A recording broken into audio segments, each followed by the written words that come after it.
प्रगतीच्या युगात वंदे वंदे स्वातंत्र्याचा अमृत महोत्सव या ठिकाणी साजरा करण्यासाठी स्वातंत्र्य संविधानाचा अमृत महोत्सव टेक्निकल सुनील कलापुरे सर, आदरणीय प्राचार्य डॉक्टर रवींद्र नवथार सर, RSS त्यांनी काम केलेलं आहे आणि विद्याभारतीचे सहसचिव म्हणून ते सध्या कार्यरत आहे. त्यामुळे प्राध्यापक दादासाहेब काळे यांना सविस्तर मार्गदर्शन या कार्यशाळेमध्ये संविधानाबाबत करतील. पण आता एक्झॅक्टली संविधानाची संकल्पना कशी जनरेट झाली आणि NSS त्यामध्ये कसा रोल आहे हे थोडंसं मी NSS स्वयंसेवक आणि सर्वांना या ठिकाणी थोडं सांगण्याचा माझा प्रयत्न राहील. तर महात्मा गांधीजींची आजच्या या आपल्या कार्यक्रमाच्या केंद्रस्थानी भारताचे राष्ट्रपिता म्हणजे महात्मा गांधी आहे. कारण की महात्मा गांधीजींची अशी इच्छा होती की भारतीय तरुणांना एक त्यांची हॉलिस्टिक डेव्हलपमेंट व्हावी या उद्देशानं त्यांना शिक्षण देण्यात यावं. की केवळ पुस्तकी ज्ञान न देता विद्यार्थ्यांची स्पेशली भारतीय तरुणांचा सर्वंकष विकास कसा व्हावा किंवा त्यांच्यामध्ये समाजोपयोगी कौशल्य कसे विकसित व्हावे या उद्देशानं त्यांना शिक्षण द्यावं ही महात्मा गांधीजींची, पंडित जवाहरलाल नेहरूजींची कायम इच्छा होती.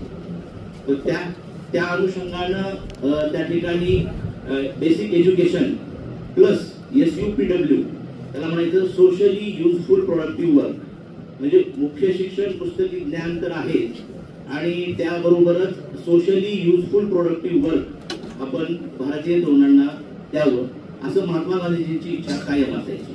तर त्या अनुषंगानं 1969 साली हा NSS म्हणजे राष्ट्रीय सेवा योजना त्या ठिकाणी हा कार्यक्रम भारतीय तरुणांना देण्याचं ठरवलं आणि 1969ला NSS ची भारतीय पातळीवर त्या ठिकाणी स्थापना झाली आणि तिथून महाविद्यालयीन जीवनामध्ये हा NSS चा उपक्रम या ठिकाणी राबवण्यात येतो.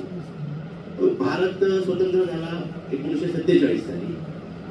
इंग्रज सोडून गेले भारताला आणि मग आता स्वातंत्र्य केवळ म्हणजे ही एक परदेशी सत्तेपासून मुक्तता असं नाही, तर स्वतःचं भविष्य स्वतः घडवण्याची ती एक जबाबदारी आपल्याला त्या ठिकाणी मिळाली. मग सर्व तत्कालीन नेते पंडित जवाहरलाल नेहरू, सरदार वल्लभभाई पटेल हे सर्व त्या ठिकाणी महात्मा गांधीजींकडे गेले.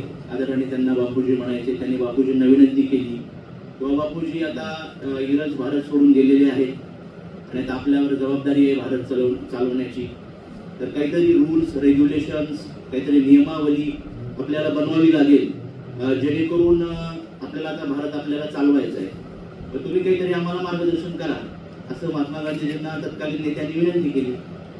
महात्मा गांधीजी म्हटले की आता मी तरी त्या प्रोसेसमध्ये सहभागी होणार नाही, पण तुम्हाला मी एकच मंत्र देतो. सर्व आश्चर्यचकित झाले व महात्मा गांधीजी काय मंत्र देणार आहेत.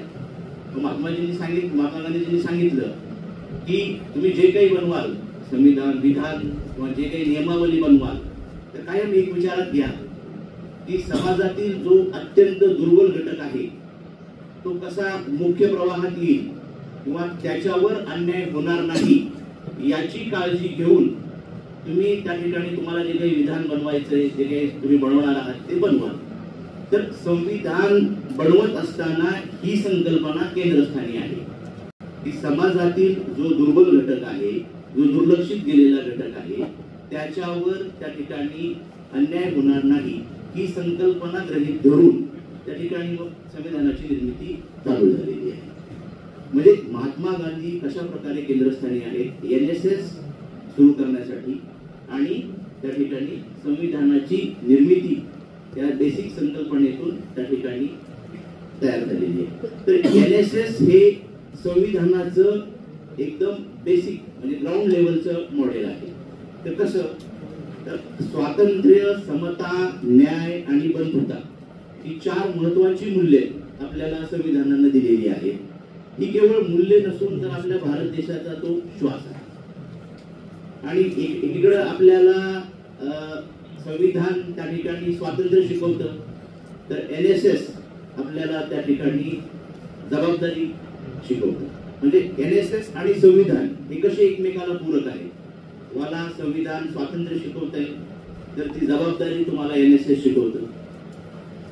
संविधान तुम्हाला समता शिकवतं, तर सेवाभाव NSSच्या माध्यमातून येतो.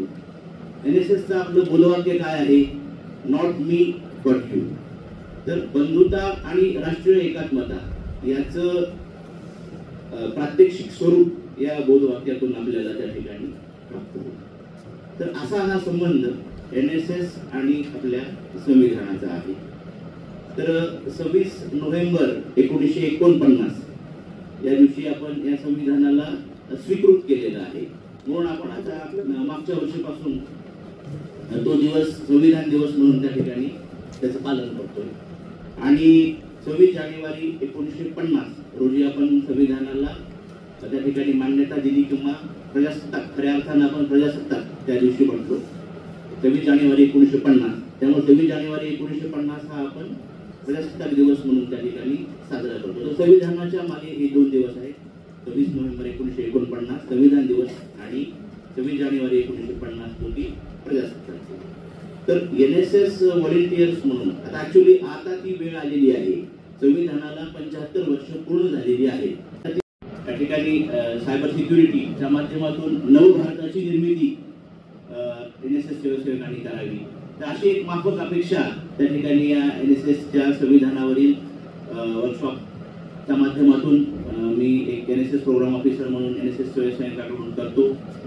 तर असं आता संविधानावर बोलण्यासाठी खास म्हणजे आपण व्याख्याते बोलवलेले आहेत, प्राध्यापक दादासाहेब काजळे सर. तर आता संविधान हे आपलं अतिशय एक भारतातलं प्रगतिशील आणि ऐतिहासिक असं संविधान आहे.